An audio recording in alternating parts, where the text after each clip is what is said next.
to say hello, good morning, afternoon, evening to everybody and introduce myself shortly. I'm Ademar Albertine, Program Manager at Exim for SIAM programs and some other products here.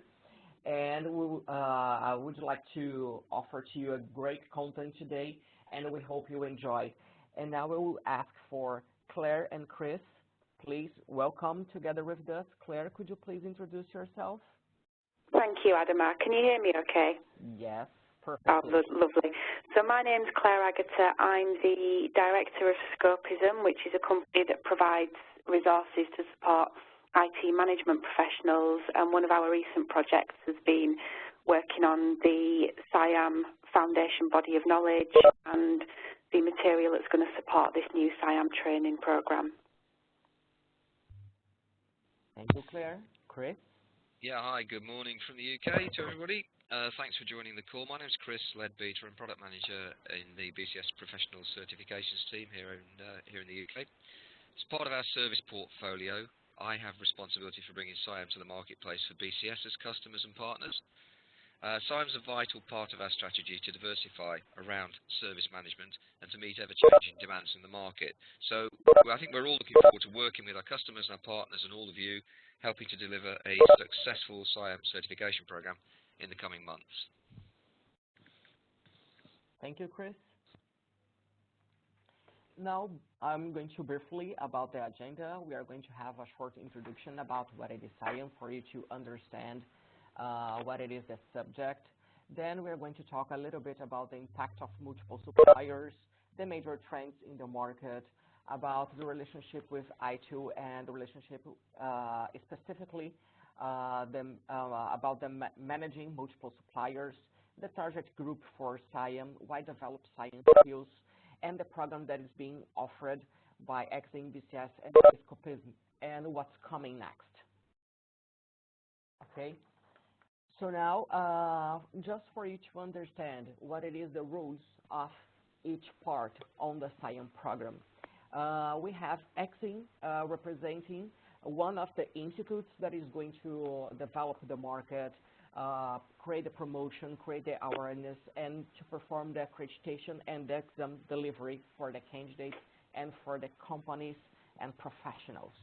In the other side, we have BCS together with us. Chris, could you please explain the role of BCS for SIAM? Yes, certainly. Thanks, Adamar. BCS is one of the examining institute partners in this program.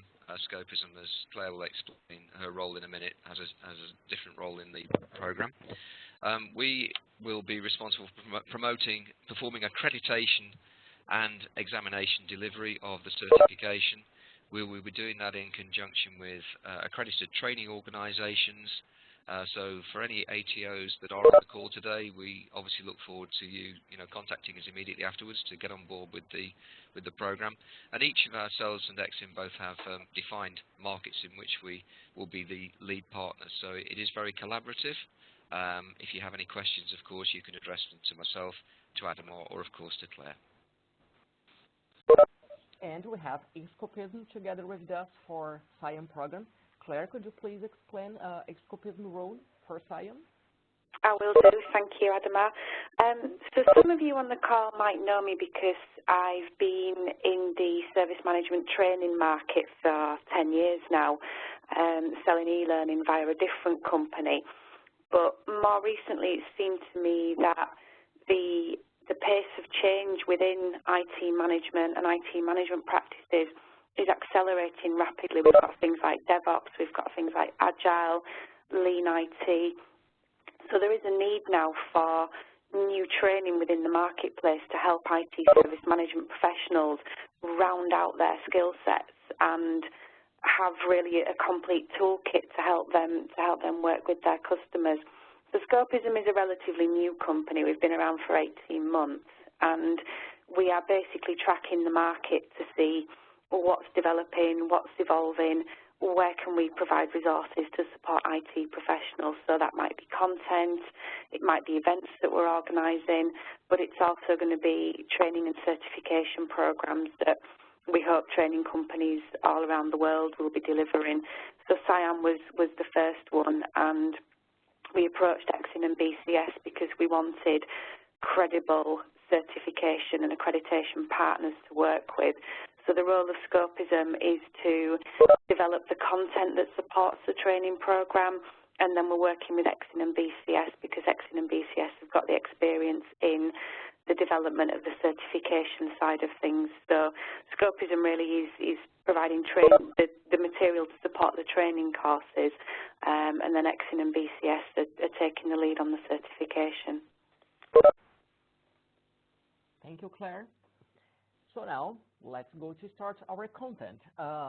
Initially, I would like to explain a little bit a quote from Forrester Research that they say that, simply put, successful multi-sourcing requires establishing end-to-end visibility, reporting, and accountability for services that are delivered by multiple suppliers.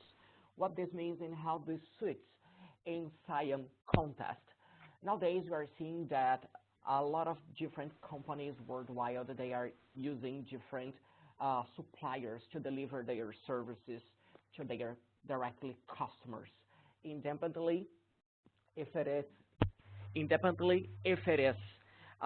internal supplier or an external supplier. When we look for the IT world, we have multiple suppliers everywhere for every single service, and we need to add value in our deliveries to our customers.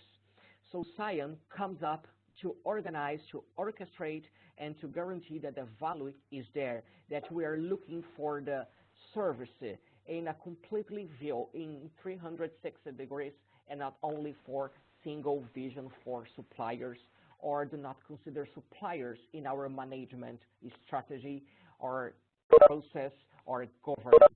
So SIAM is coming up to facilitate the business for companies and to guarantee the right delivered to the customers. Now, Claire is going to explain to you what it is SIAM. Claire? Okay, thank you, Adama.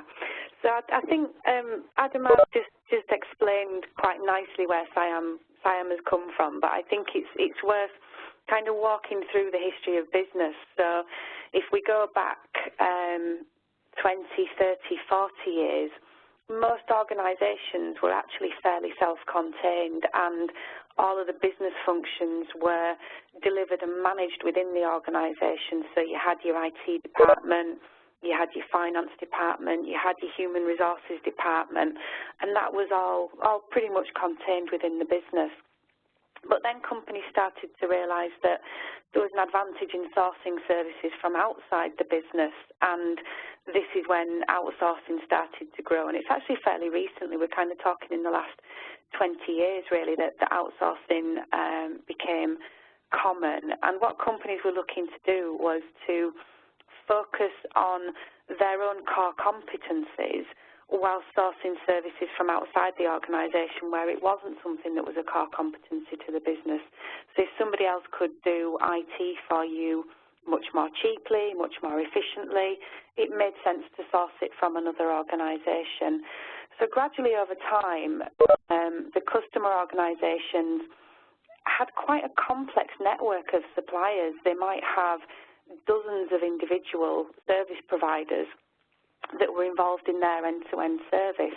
And each one of those contracts, each one of those relationships needs to be managed. So the customer organisation then needs contract management skills, service provider management skills, and this is where really sometimes the outsourcing didn't lead to high satisfaction because people weren't particularly managing those relationships very well, and there was an element of waste too because each one had to be managed individually. So what Service Integration and Management SIAM does is it introduces a service integration layer which sits between the customer organisation and all of its service providers. So that service integration layer might be provided by a third party, it might be a unit within the customer organisation itself, but the idea is to create an end-to-end view of the service that's coming from all these different service providers and to consolidate that view and present it to the customer. So the customer's getting the service that they need, the service providers all understand how they fit together, how they work together, how they can actually work together to innovate and to improve. And this service integration layer that sits in the middle provides that coordination, that governance, that management of the service providers. And what this should ultimately lead to is much better customer satisfaction, but also a better relationship for the service providers with each other and with the customer, so that then they can start to innovate and improve. So SIAM's been developing really within the community. There's lots of large service providers, companies like Atos, Capita, Tata, that provide SIAM services and do so very well. But each one of those, to a certain extent, has developed their own proprietary models, and of course, because that's part of their business's core competencies, doesn't necessarily want to share those proprietary models. But because SIAM is becoming so important, and also because of the consequences of failure, you know, if one of these SIAM implementations goes wrong, it's very expensive, it's pretty disastrous for everybody that's involved. We felt that the time had come to try and codify the basic principles of SIAM and start to look at what was common across all of the SIAM engagements, and really that's where this definition here comes from. We've said that SIAM is a management methodology that can be applied in an environment that includes services sourced from a number of different service providers, and then as Scopism, we've worked with SIAM organisations, large and small, from right across the industry and across the globe as well, to codify those basic principles, and that's what's feeding into the SIAM body of knowledge, and that's what then goes into the SIAM Foundation. So for people who are working in organisations that are using SIAM, whether you're a service provider, whether you're a service integrator, whether you're a customer organisation, the idea is that through the SIAM Foundation, we have basic principles, common language, common understanding, and that then helps organisations to drive cultural change. Adama, if you could move us on one slide, please. So okay. Thank you. This diagram here is just kind of trying to reinforce the points I've just made about how inefficient it can be trying to manage all of your service providers individually, when quite often they are all just providing elements of an end-to-end service. And it's probably a frustration that you've experienced yourself in your personal life when you've experienced some downtime or you've experienced an outage with something that you use, and when you've made a complaint, the company's gone, oh, well, I'm sorry, it's not my fault, you know, somebody drilled through our cable. That doesn't matter, because these are all just elements of an end-to-end service. So when you've got lots of different service providers all serving the same customer, they'll be using different tool sets, they might each have very different processes, they can be using different language. So for example, if we think about incidents, you might have one service provider who talks about severity 1 incidents. For another, that might be classed as a red incident. Another one might call it a impact level 3 ticket. It's very difficult to kind of get this end-to-end management without this level of service integration. And when you have a fragmented service, when you have a lack of understanding of how everything fits together, ultimately what's going to happen is that's a poor experience for the customer. And this is important. It's important to the customer, but it's important to the service providers as well, because from a service provider perspective, if your customer's not happy, you're not winning repeat business. So service integration will benefit the customer because they're getting a seamless end-to-end service, but it's also going to benefit the service providers because they can feel more secure in the work that they're doing. They're working with a happy customer, and that then allows them to innovate together, and that kind of lifts the service that everybody's delivering. And that's it for that bit, Adama. Thank you, Claire. Now we are going to talk a little bit about the trends that we're seeing in the market. Chris? Yeah, hi. Okay, I'm going to take the first 3 points on this slide. We've got some trend analysis coming in, some sound bites from various different providers. As you can see, that those are associated with the comments. If we look at the first one in UK government terms, UK's government is obviously a large organisation. they're actually looking at dropping off a number of prime outsource contracts and moving to SIAM in order to manage. To put that into some perspective, a tower model is being discussed, and the government wants to move away from large independent or large single, IT service management contracts from a prime outsourcer. They really want to look at a structure where separate IT components, for example, it's not limited to this, hosting, applications, development, security, and the whole of the desktop environment, for example, could be contracted to different providers. And one provider would then take on the role of SIAM, of Service Integration and Management, and manage these various towers without holding any of the individual tower contracts themselves. So, talking to Claire's earlier point, that's going to require a lot of coordination across different service models, and it is very important the terminology and the process is trained and embedded, which is where SIAM comes into its own. On the second point, Axelos have been doing some research in this area, and would go on to say that it's appropriate for businesses that are already moved to a multi-sourced environment, which really supports the UK government's view. The benefits of a well-designed, planned and executed SIAM model can be realised by businesses that are using these multiple external, internal suppliers, external suppliers, or several internal suppliers. Every organisation is likely to have a slightly different mix and a slightly different take. Once the word multiple comes into play, whether it's 1 or 100, a SIAM process model is going to benefit that organisation. It's really going to be appropriate for actually most of today's businesses. And finally, on these first three, ITSMF did some research. What they're seeing is that CIOs are putting SIAM quite close or at the top of their agenda.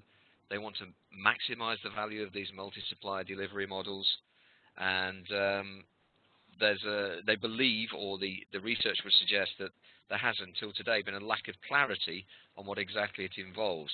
So between ourselves and the partners on this call and all of you, we aim to implement what constitutes a viable global SIAM model.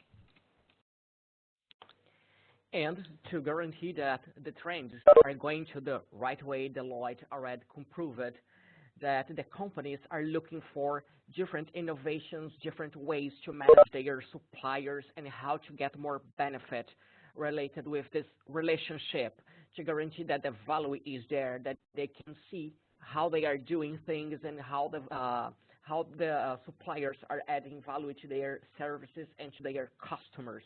And of course, to reduce their costs with supplier management. So organizations that already implemented the role like a vendor management function or a multiple supplier management, they already reported that they are creating already a lot of savings and benefit, creating a lot of different benefits around their customers, making this happen with a structured process with the right management and the governance together in the same way. And then, of course, we are going to ask to ourselves, ITIL isn't enough to manage multiple suppliers.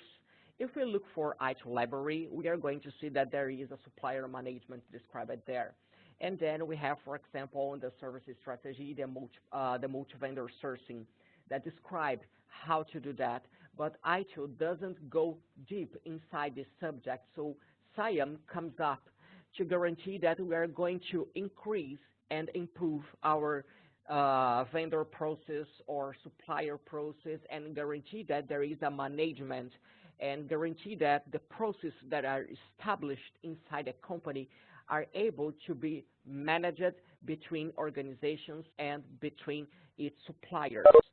So when we compare one thing to another, SIAM is not going to say it's not anymore appropriate, but what has to be done is to combine both best practices to guarantee the best results for the companies and for the customers in the end.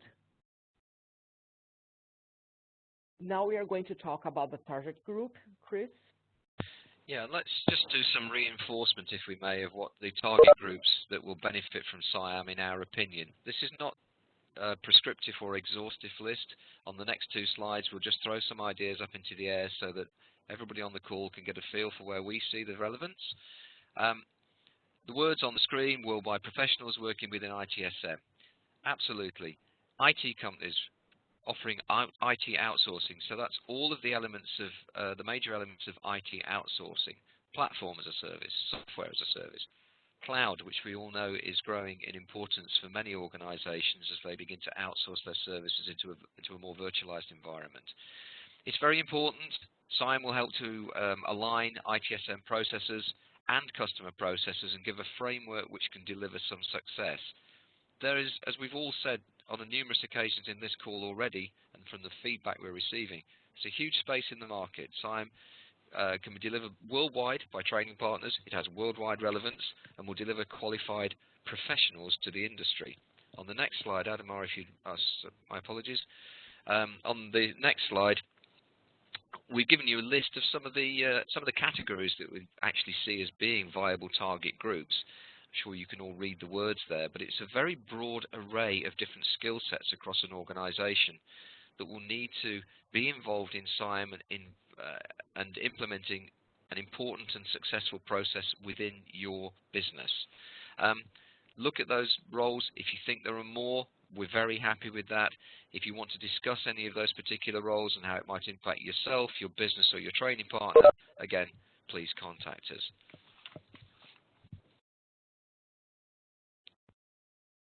Thank you, Chris.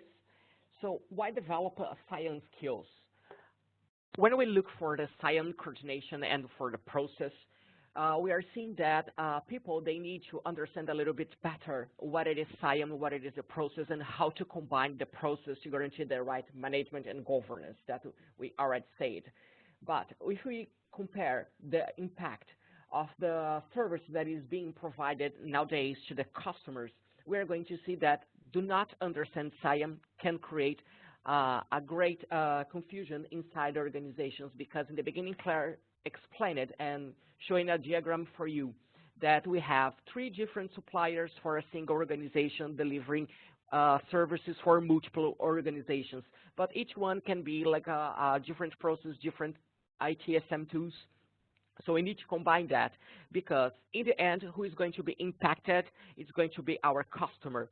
Because if we look here for the examples that we put here, for example, and a hospital has booked in a patient to have an extensive medical scan. So then if some failure happens in this case and we are leaning on a supplier that is not related with our ITSM environment, probably we are going not to deliver the right results to the candidate, to the professional. So what this means, that the consequences, the negative impact is going to happen, and this can create some damage in the image of the organization. So SIAM skills are truly important nowadays for a guarantee that professionals are ready to combine the process, they are able to provide the right governance and to provide the major benefits around the organizations. Ignore SIAM nowadays, it's going to create a problem inside the organization. So it's truly important, this part. We have a short exercise to you just to guarantee that you are interacting with us and provide a short result to us. Think about how many services providers your organizations or your customers use in a daily basis. Think now about, are their services integrated to meet the customer expectation? Just use the chat here saying yes or no.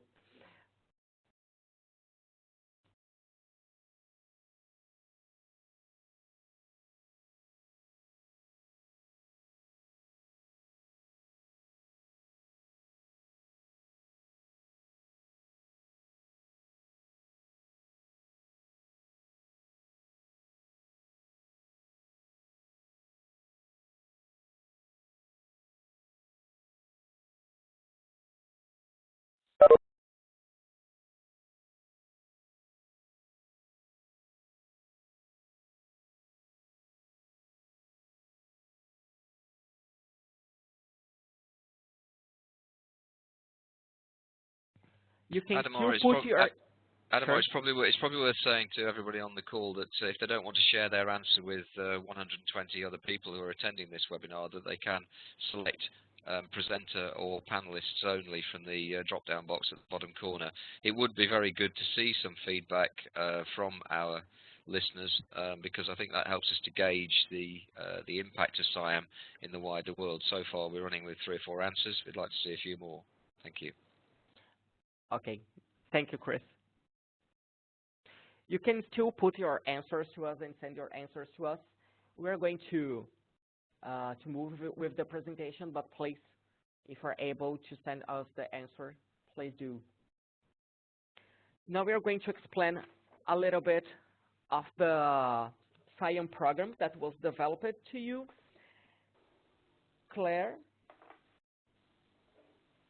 Hi. So it's worth explaining a little bit about how the foundation body of knowledge was developed, just to help you understand where this has come from and how credible it's going to be in the market. Now, a main concern for me when I was initiating this program really was to make sure that what we had was something that was globally applicable, that didn't contradict any practices that were already out there, and that was very much practitioner-led as well. So this isn't something that, you know, we kind of locked a couple of consultants in a room and told them to write some material. What we did when we developed the SIAM Foundation Body of Knowledge was we went out to the companies that are globally respected and we asked them for their input, and they have very generously contributed their time and their experience. So the sorts of companies that were involved and to whom I would like to say thank you, we have Atos, we have a number of independents, we have ISG, who are a specific SIAM service provider, we have ITSM Value, we have Kinetic IT, we have Sopra Steria, we have Syniad IT, and we have Tata Consultancy Services as well. So there'll be some names there that you will be familiar with because they are very large global brands, but we also have some more boutique SIAM organisations who are smaller companies but who are still working day to day in the SIAM environment and embedded with customers, making service integration work. So we had input from all of those organisations. We also had review from some other organisations. So BAE was one of the organisations that was doing a review. So this is not something that anybody in the service integration world will look at and say, I don't recognise any of this. This is very much based on how people are working and how people are doing service integration now. We did have to make some decisions around things like terminology. So it's always helpful to have common language. For example, the service providers within a SIAM ecosystem could be external suppliers, they could be internal service providers, they could be a mixture of both. Sometimes they're referred to as towers, but the term tower has a little bit of baggage associated with it in the SIAM world. And we were also conscious when we were developing that perhaps tower is not very international language. It might not translate particularly well as this becomes more global and as the material is translated. So with terms like that, we discussed as a group and we adopted the term service provider because that covers the internal, the external, it gets rid of the baggage that's associated with tower. So we will be using the language service provider. But within the body of knowledge, we recognise the fact that, you know, in some organisations these might be referred to as towers. The important principle is not necessarily what you call it, it's how you manage it and how you integrate it into your SIAM model. So the development of this has been done very carefully. We've had a lot of stakeholders involved, and I'm very, very proud of what we've achieved as a group, and it's going to support a really, really good training course that's going to help people who are working in all levels of service integration and management. So if we can move on to the next slide, please, Adama. Sure. So in terms of what SIAM is vendor neutral in terms of what will be taught in the training course and in the body of knowledge. Obviously, we've got some very large service providers working in the SIAM space, and they will develop their own models that are based around service integration and management to help them work with their customers. But all they're doing is building on the principles that are in the foundation body of knowledge. So what's being taught on the training and what's being tested in the certification isn't forcing people to adopt one particular vendor model. So as we've said, it's based on a body of knowledge that's been developed in collaboration with people working in the industry, but it's not reflecting one particular organisation's way of doing service integration and management. It is the kind of the global principles that then each organisation is free to build on. In terms of who will get benefit from this, from a company perspective, when we talk about companies, there's different types of company within the SIAM ecosystem. So if you are a customer organisation that is commissioning services, the benefits from you, for you of understanding service integration and management are about how you then implement a service integrator, how you work with them, how you get ultimately better value from your service providers. For the companies that are selling service integration services, there's a benefit for them in being able to train all their staff to a foundation level, and then later on we're going to discuss the higher levels of SIAM training. There's a benefit for them in being able to tell the customer organisations that all their staff have been trained and certified to a global standard, and they should then have a team of people who are able to identify improvements in how they are working because they understand the service integration layer. And from a service provider perspective, as we've said, it's important that service providers understand how to work with each other, how to work with the service integrator. SIAM requires new things from service providers. Quite often, organisations that are in competition with each other in the wider marketplace are required to collaborate and communicate within a SIAM model, and this is something that we address in the training, is how we build that culture of collaboration and communication. It starts with getting the right contracts, but there's a huge amount of ongoing management and relationship building after that to make sure that you have a SIAM model that works. From an individual's perspective, SIAM is growing incredibly quickly. It's been around for 10 to 15 years, but certainly in the last 2 to 3 years it seems to be accelerating, and we do see a big market for this. The demand in Europe and the UK is very strong. We see very strong demand from the Australia market. Talking to our sources in the New Zealand market, that's less mature, but the conversations around SIAM are starting to happen. And from a US perspective as well, there's potential for very, very strong growth. So from an individual perspective, if they're wanting to work with these very large companies in the SIAM space, having the SIAM Foundation training will be of real benefit to them. And I know some of the larger companies that have been involved with developing the body of knowledge, they're actually looking at making this training mandatory for their staff so it becomes an entry-level requirement. So if we can move on again, please, Adama.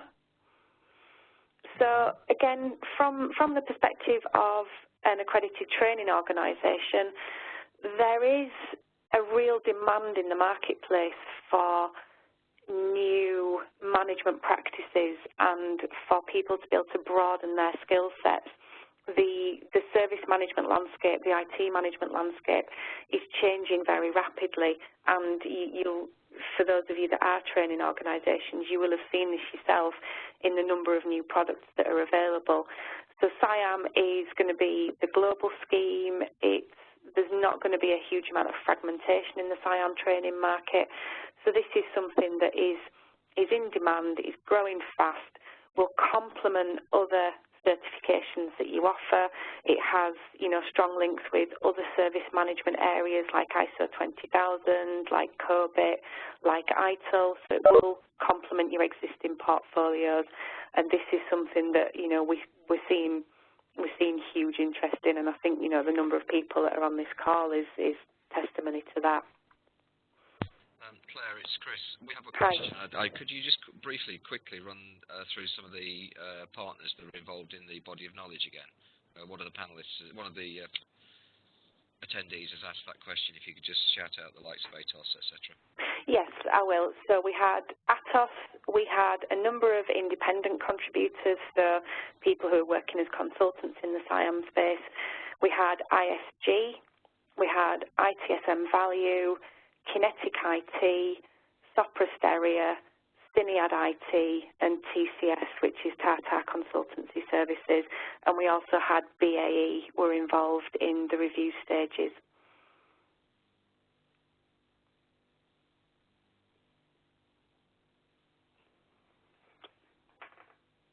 Thank you, Claire. Chris? Yeah, thanks everybody. Thanks for the comments and the questions that have been coming through. Don't be afraid to keep those coming during or after the presentation. We're happy to field all of those and get back to you. Why would any of you choose to really be certified by Exit or BCS in SIAM? What benefit is there to you? We believe it's the only viable SIAM certification program available. As you can see, we've taken a very collaborative approach. We believe, therefore, there's genuine independence in this because we've taken a broad view from different organisations around the world as to what constitutes a SIAM program. And also, importantly, for organisations working in different parts of the world, we've mapped and based this on the European e-competence framework, as well as Sophia and Sophia Plus, which is more widely used in the UK and other parts of the world. So we're very confident about the relevance. Adama, you'd like to continue? Sure. Our certifications is already recognized worldwide. If we combine BCS, XE certifications, we are certified more than 4 million candidates abroad. So we are creating a new program that's going to be suitable and recognized for the market. We are going to have multiple channels to deliver the exams, and we are going to perform localization of the exams. So for non-native speakers in English, we are going to plan the localizations and other languages. So probably you are going to be able to have your exam in your local language, not only English. But in the beginning of the certification, only English is going to be offered. But then when we have the dates for other languages, we are going to communicate to you. But of course, if you in your region there is an interest, please let us know. So then we can speed up the plans and check better each region and its needs.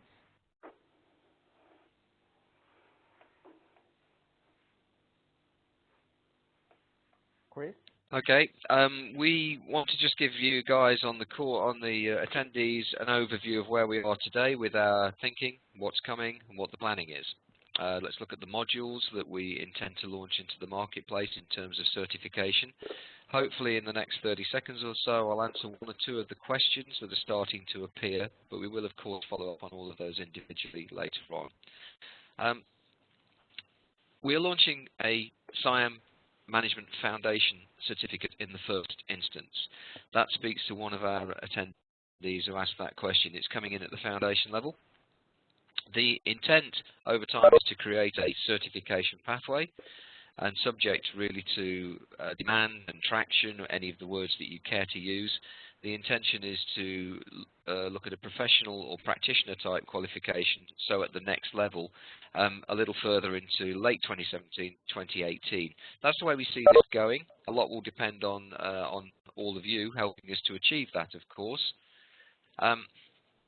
Looking briefly at this at the foundation certificate, the initial drafts of the syllabus are literally just about to be released. We were talking to a wide variety of stakeholders to make sure that that content is absolutely correct. We believe it already has been researched infinitely in order that the relevance is absolutely spot on. So as part of the next awareness programs in the coming weeks, there's another webinar version of this webinar this afternoon. We have various events planned. We have various publicity planned that will actually start to socialise the course modules and content and around the syllabus. And it'll be very important, of course, that we start to engage with our training organisation partners at that time. Adama? Thank you, Chris. Here, we are already present to you some specifications around the exam. The target groups we already spoke during our presentation, but for foundation level, what it is the pre-requirements? No pre-requirement is going to be required from the candidates professionals. But for companies that want to deliver the training, they have to be an accredited training organization. Doesn't matter if it is with EXIM or BCS, but the companies have to be accredited to deliver the training. In the end of our presentation, you are going to see, and by mail, then you are going to receive this information too about the body of the knowledge. You are going to be able to download the body of the knowledge, all the content to develop your training material, and candidates, you are going to be able to read and to understand a little bit better what it is SIAM. And then you are going to be ready to start to deliver your training. The exam specifications, it's going to be 60 minutes, 1 hour, and 40 multiple questions for the foundation level. As soon as we have more information for the professional level, that is the advanced one, we are going to send and present to you. But for now, we are going just to present the foundation level. The exam content is about SIAM introduction, about what it is SIAM, what it is the major challenges, what it is the pain areas, and so on. Then a roadmap, roles and responsibilities around SIAM, what it is the best practice around SIAM, process, challenges and risks, and SIAM related with other practices like ITIL, COBIT, ISO standards, and so on. So for a candidate, when you go for a training plus the certification, you are going to understand what it is SIAM together with other methodologies, not only SIAM, because it's important to adopt your ITSM process, your governance around SIAM best practices. We are not going to ignore the word that already exists inside your company. So it's important to promote this knowledge, and then you are going to have the major benefits around the best practice of SIAM. What's coming next? Getting Powered right now, you can already apply for your accreditation starting next week for training partners. So you can chase BCS or EXIM to start your accreditation as a training partner. We are going to start our process during the next week, so you can already plan when you are going to do that. And then Claire have great news for you around the SIAM Foundation Body of Knowledge. Claire? Yeah, so just to let everybody know, as part of making this practitioner-led and being a community initiative, the Scopus Foundation Body of Knowledge is available for free download as a PDF. So whether you just want to read it for your own interest, whether you want to share that with some of your customers or some of your partners, the Foundation Body of Knowledge, and also there's a document called the SIAM Process Guides, are both available for free download at that link there. So it would be the body of knowledge together with the process guides that you would need to start developing a training course, because the process guides doesn't teach you about common processes like change management, but it explains some considerations for managing process within a SIAM environment. So what's different when you've got these multiple stakeholders involved in your process. So the body of knowledge is free to download. It will remain free to download.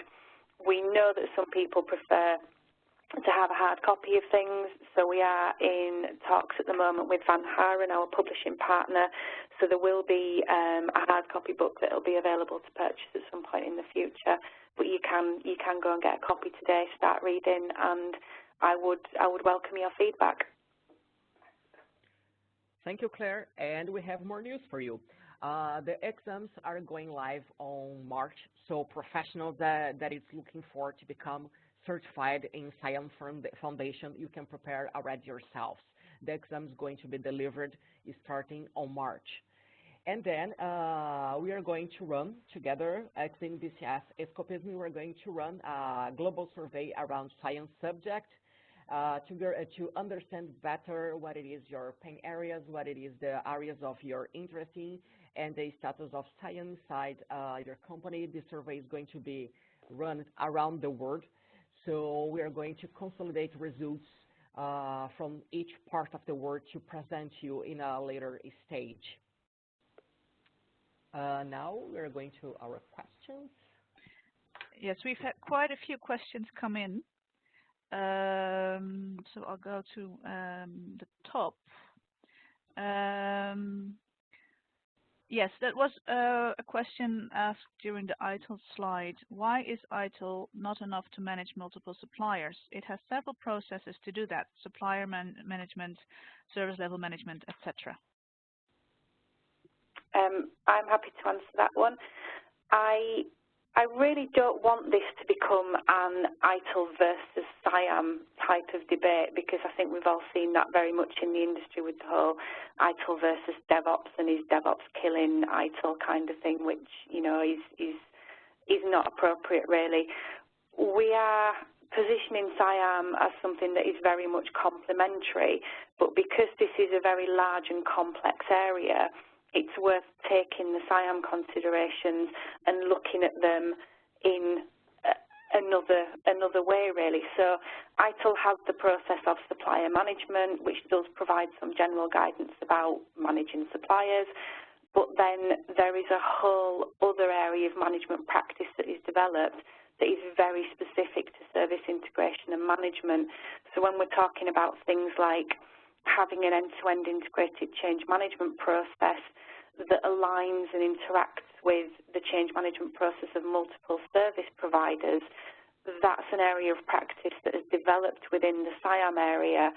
And whilst it doesn't contradict the principles of ITIL supplier management, there's a lot of specialist knowledge and experience that has grown up around that, and it's worth documenting that separately so that people can learn from that in their own organisations. Another example is in the area of relationship management. You know, ITIL has business relationship management as a process, but within the SIAM world, when companies are interacting together within a SIAM model, there are specific documents like code of conduct documents, rules of the club documents that are mentioned in the body of knowledge, and these are things that have grown up within the SIAM space. So it's not, should I do ITIL or SIAM?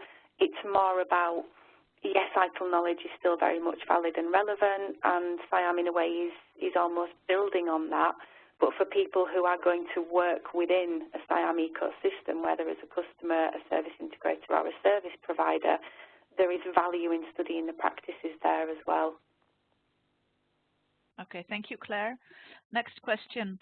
As an IT service provider, ITSM consultant plus training facility, how would I implement SIAM, or how could I make use of Start SIAM?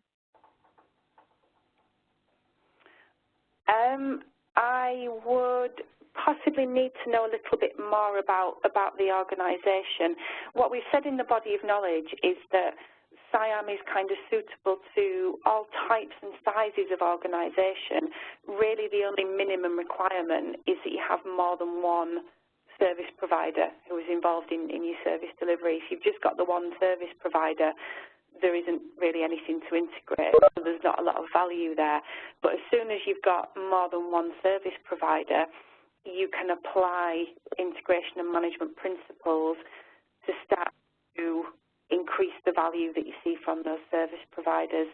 So that's maybe something that I'd be happy to pick up with that particular attendee after the call, because I would need a little bit more information, I think. All right. Next question. How, in your opinion, do you integrate internal departments as well as external suppliers? For me, principles and treating everyone as a team is a starter for 10. Yeah, absolutely, and this was one of the ideas behind treating everybody as a service provider, so whether you're external or internal, you would be treated and managed as a service provider.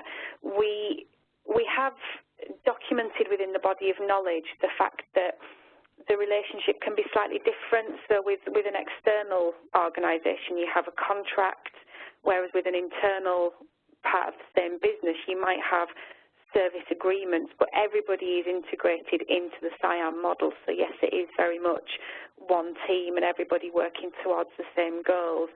There can be some challenges. So internal service providers might feel a bit resentful, perhaps, if they're being managed by a third-party service integrator. So there are some cultural elements and some sources of potential challenges, and we have addressed those in the body of knowledge. So it's worth reading those sections. But yes, it is very much about understanding who your service providers are, whether they are internal or external, and managing them appropriately within your SIAM model. Okay, thank you. Next, I have two comments, not necessarily questions, from Finland. The first comment is, in Finland, SIAM has been around in talk some 3 to 5 years. That is what it usually takes for a detailed topic to make market for a certification course. Does anybody want to comment or agree? Yeah, and I think that reflects what we've seen in the market. Some countries it has been around slightly longer than others. So, like we said, in New Zealand, the conversations around SIAM are really only just starting. So there will be some geographical areas that are more mature than others. But based on the work that we've done with the architect group for the foundation body of knowledge, SIAM is very much globally applicable. It's suitable for public sector, it's suitable for private sector as well, all types and sizes of organisation, and I'm fully expecting to see it continue to grow around the world, and there will always be some countries that are more advanced than others. All right, and then the second comment, also from Finland. The term is widely used to sell everything. It was a buzzword a few years back and very misunderstood to all, except hardcore old-school ITSM implementers who had done the hard work of creating data models, tools, processes, and understanding for best-of-breed multi-vendor environment. Yes, and I think it's always dangerous with buzzwords, and it's always dangerous to try and do something too quickly. And this was one of the very early conversations that we had with the architect group, was, has SIAM now reached a point in its own evolution where there is a basic set of principles that can form a body of knowledge, that can form a training course? Because when things are very, very early in the life cycle, they're evolving very rapidly. There's no point trying to codify it, but what we have seen is SIAM has reached that point where there are basic principles that can be codified, that then can be taught, and hopefully that will get away from a bit of the kind of the buzzword, because once people have a general understanding of SIAM, nobody's going to be able to come in and sort of baffle you with SIAM magic, because it becomes a lot clearer to everybody and they understand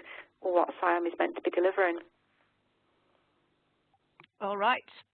Next question. Will there be examples of application and more detailed description of SIAM? So far, this is very sales/marketing oriented. I need to sell the idea of this to my company. I'll either need more details or external resources. So I would recommend then that you start by going and downloading the body of knowledge and the process guides, and start to look there. There's a very clear definition of SIAM. The first sections of the body of knowledge explain what SIAM is, where it's come from, and how it's evolved. And then again, myself, ex-in BCS, this is to kind of give you an introduction to what's happening with SIAM and the SIAM training and certification, but all three organisations are available for further questions after this call. All right. Will the slides be made available after the session? Yes, they will. Next week, you will all be contacted by either EXIN or BCS, and the recording of this webinar will be made available to you. Which are some of the key companies involved in building the body of knowledge? We've addressed this already. How can we get involved in the work on the body of knowledge and the framework for SIAM? Oh, that's brilliant. We love volunteers. So that would be the foundation body of knowledge is pretty much complete now. But later this year we will be beginning development of SIAM Professional, which is going to be the next level certification. That's going to be very different because it's going to be a lot more practical. It's going to look at some of the differences in how SIAM is applied in different organisations. So if you want to get involved with the development of SIAM Professional, probably the easiest thing to do is email contact@scopism.com and just give me your details, and we'll start collecting together a list of names.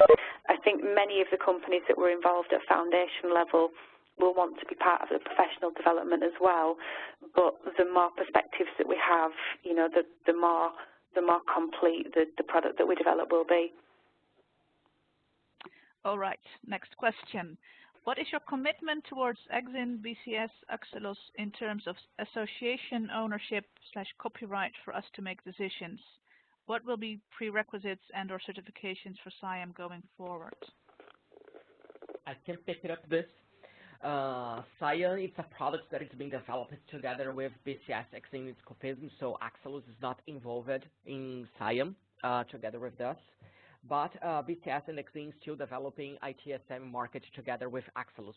So we are not combining ITIL plus SIAM. SIAM is a product from EXIN, BCS, and Scopism, and ITIL it's about Axelos. But if EXIN and BCS, we belong to both words, ITIL plus SIAM. And the pre-requirements for the training. As a professional, there is no pre-requirements. They can go directly for the certification. For training providers, you have to become accredited to offer the training, the official training to your candidates inside your region, plus the exam. How long is the course? Also, whether e-learning or classroom. Also, is this fundamentally a foundation, immediate, or expert course? It's a foundation plus professional level. Now we are offering the foundation level, but later this year we are going to deliver the professional level. The foundation level is about 16 hours. Doesn't matter if it is a learning or online live training or if it is a classroom training. How well the ITSM tools are going to support SIAM? Is there something already done on this? Now that's a very good question as well.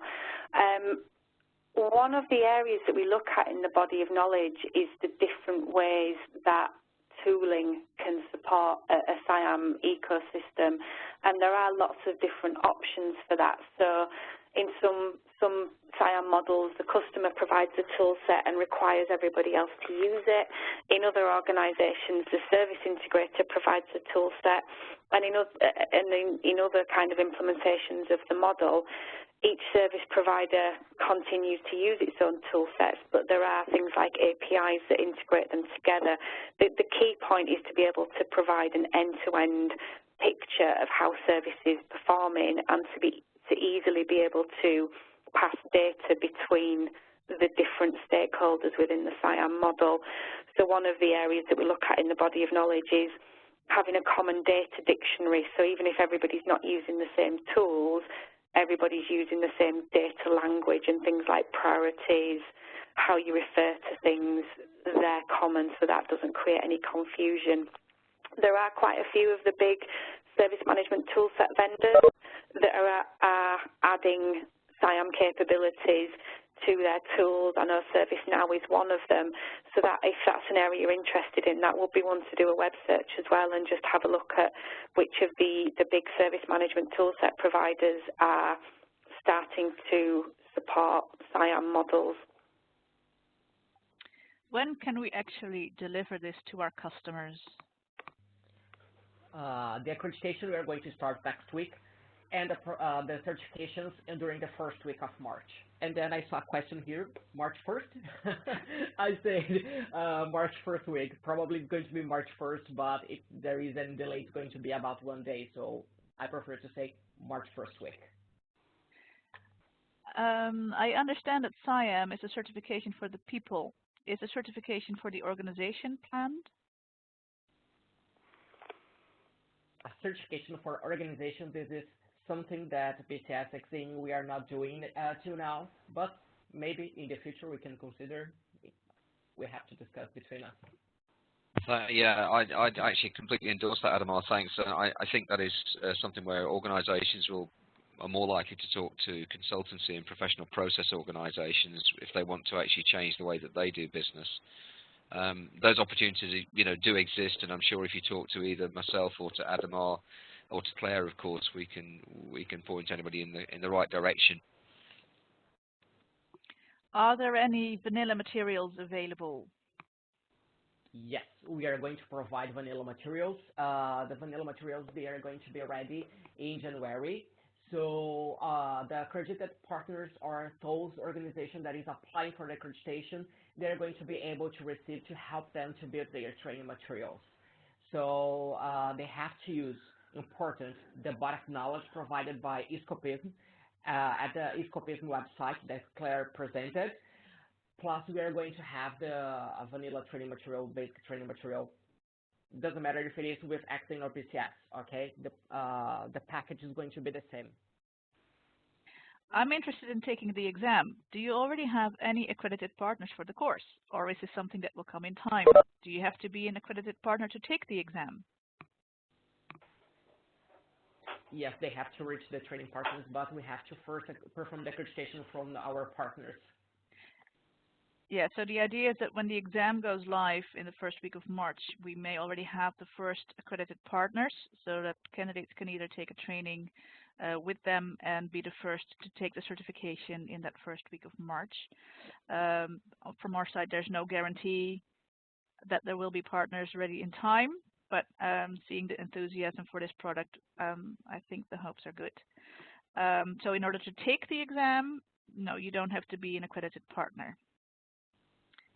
Next question. Are there any plans to release a SIAM book like the Prince 2 or ITIL manuals, or just study guides, or both? Again, that's a good question, and it relates back to the development of the body of knowledge, because when we started developing the body of knowledge, we really hoped that as part of that it would be the kind of the definitive SIAM book, but what became apparent very quickly was there isn't really a definitive SIAM book, and it would have been so big and so complex that it would be kind of impossible to write. So what we focused on for the foundation body of knowledge is the principles that are globally applicable, that don't change from SIAM environment to SIAM environment. So the foundation body of knowledge supports the foundation training and certification and gives a good introduction to SIAM, and that's going to be available as a hard copy book or as a free download. And then when we move on and develop the professional level certification, there will be some material to support that as well. And we're still finalising the exact format of professional, but I would expect that the material that supports professional will be a lot more sort of case study and focused at particular sort of instances in a SIAM environment where things might be done differently in different organisations. So I think the material that supports the professional level certification will be quite different. Okay, thank you, Claire. We're going a bit over time. If people need to leave, of course you can leave. There's about 10 questions left. If you need to go, you can, and then you will receive the recording, and then you can, in the recording, get the rest of the questions. So I'm going to continue on to the next question, and if people are leaving, thank you very much for your time and interest. The body of knowledge only has one small reference to IT for IT. Are there plans to give more guidance about relationships? So again, this comes back to the development, because we included a chapter in the body of knowledge on how SIAM interfaces with other areas of management practice, other standards, other frameworks.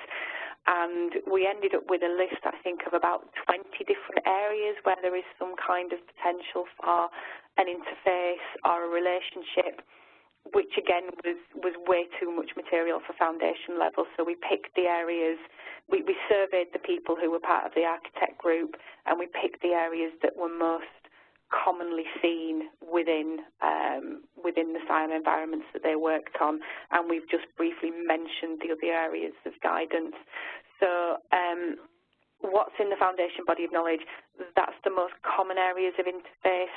With things like IT for IT, which are a bit newer, that will come over time, I guess, and we would look to work with organisations like HPE, who are very big in the IT for IT space, to see if they're actually doing anything with it in SIAM environments and SIAM models, because we didn't get much feedback about any interface at the moment, but that might be a reflection of how new IT for IT is. Is Van Haven's existing SIAM publication, Principles and Practices for Service Integration and Management, a good enough background read for the foundation level?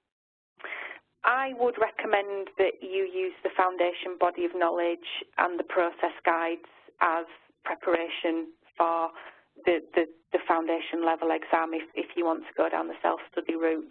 They are there available for free, so if you want to download them, there's no cost. And they're the documents that have been specifically created to support the training and to support the exams, so I think they would be more appropriate to use. Can SIAM be used without ITIL implementation?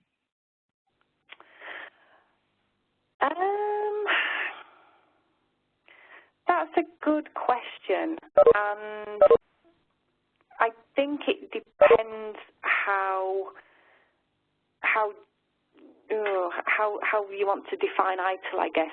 SIAM relies on processes like change management, like incident management in order to be effective.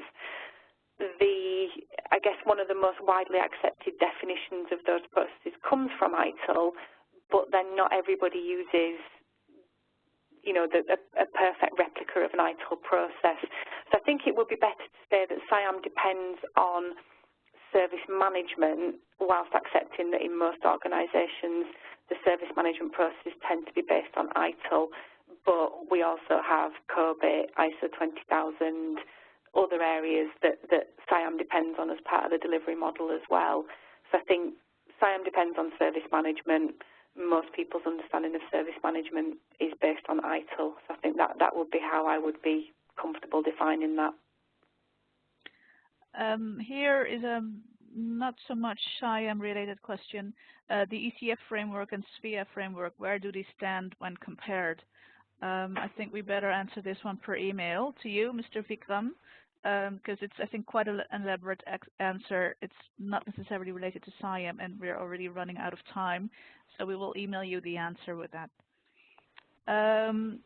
Will you publish a list of ATOs that can sell accredited material? Yes, we will. If partners get accredited as accredited courseware providers, they will also always be listed, at least on our website. Yeah, Vivian, that's also true of BCS as a partner click-through as well. So with that great answer from you, it will be available from both organisations. Right. You would expect that to evolve as well as ATOs become accredited. Yes. Yes, that's true. And also, ATOs that use the vanilla courseware can still become an accredited courseware provider using that material. Will you have an accreditation program for freelance trainers that can collaborate with any ATO? Yes, we always have. BCS?